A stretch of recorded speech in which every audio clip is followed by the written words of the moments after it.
কি ক্যাপশন দেখে নিশ্চয়ই ভাবছেন মজাদার দুটি রেসিপি কি কি হতে পারে। হ্যাঁ, অবশ্যই মজাদার রেসিপি দুটা। আর প্রথমটি হচ্ছে সুজির পোয়া পিঠার রেসিপি, কোনো রকম ব্লেন্ড করার ঝামেলা ছাড়াই। আরেকটি হচ্ছে সর্ষে পটলের রেসিপি। দুইটা রেসিপি কিন্তু অনেক সহজ আর ঝটপট তৈরি করে নেওয়ার মতো, আর খেতেও অনেক সুস্বাদু।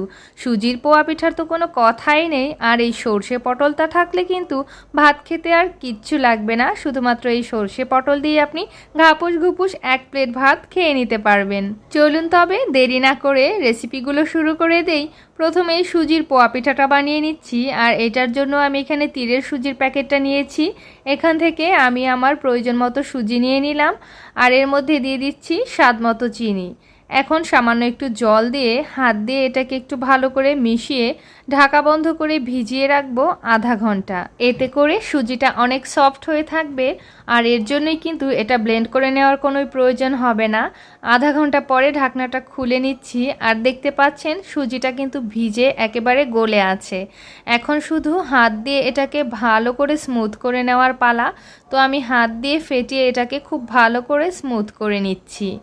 এতে করে কিন্তু পোয়া পিঠার মধ্যে অনেক বেশি এয়ার ক্রিয়েটও হবে, আর পিঠাগুলা ভালো ফুলে উঠবে। তো সুজিটাকে ভালো করে ফেটিয়ে নেওয়ার পরে এর মধ্যে দিয়ে দিচ্ছি আমি কিছুটা পরিমাণ আটা।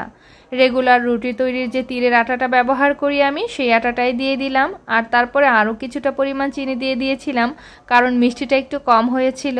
আর এরপর পাত্রটাও চেঞ্জ করে নিয়েছি, কারণ আমি একটু ছোট পাত্রে ভিজিয়ে ফেলেছিলাম। এখন একটি বড় পাত্রের মধ্যে নিয়ে সব মিশ্রণগুলো ভালো করে হাত দিয়ে আবার ফেটিয়ে নিলাম। তারপরে সামান্য একটু নর্মাল জল দিয়েই এটাকে ঘন একটি ব্যাটার তৈরি করে নিলাম। ব্যাটারটা রেডি হয়ে গেছে। এখন গরম তেলে শুধু ভেজে নেওয়ার পালা। তেলটাকে পারফেক্ট গরম করে নিতে হবে, না হলে কিন্তু পিঠাগুলা তলানিতে আটকে যাবে। আর তেলটা পারফেক্ট গরম হয়েছে কি না সেটা বোঝার জন্য প্রথমেই আপনি 1 চিমটি ব্যাটার তেলের মধ্যে দিয়ে কিন্তু চেক করে নিতে পারেন। আমি কিন্তু পারফেক্টভাবেই তেলটা গরম করে নিয়েছিলাম, আর প্রথম পিঠাটাই কত সুন্দর ফুলকো তৈরি হলো দেখতে পাচ্ছেন।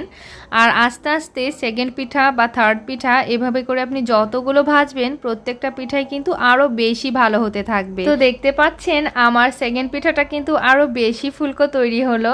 তো এইভাবে করেই সবগুলো ফুলকো ফুলকো পিঠাগুলো আমি ভেজে নিচ্ছি। আর পিঠাগুলো ভাজার সময় আমারও খুবই ভালো লাগছিল যে প্রত্যেকটা পিঠাই কতটা পারফেক্ট হচ্ছে। আর এই পিঠাগুলো কিন্তু খেতে অনেক বেশি নরম হয়, যার কারণে দেখা যাবে বাচ্চা বা যাদের দাঁত নেই তারাও কিন্তু খুব মজা করে এটা খেতে পারবে।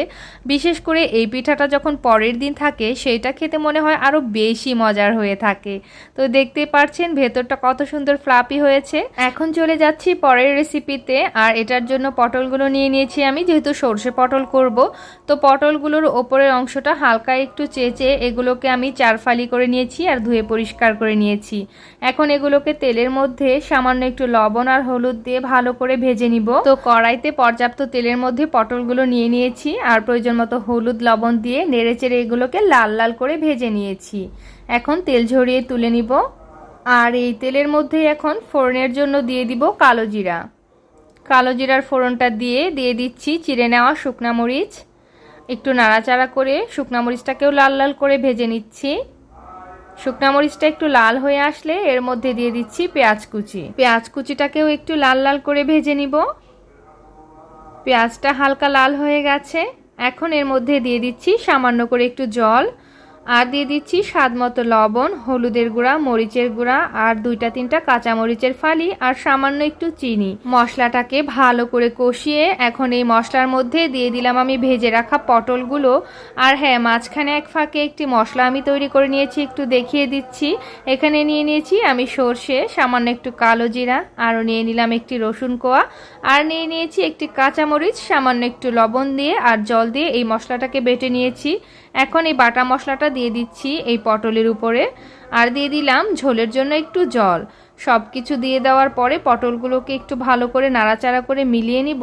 আর এখন এই ঝোলটাকে ফুটিয়ে নিব।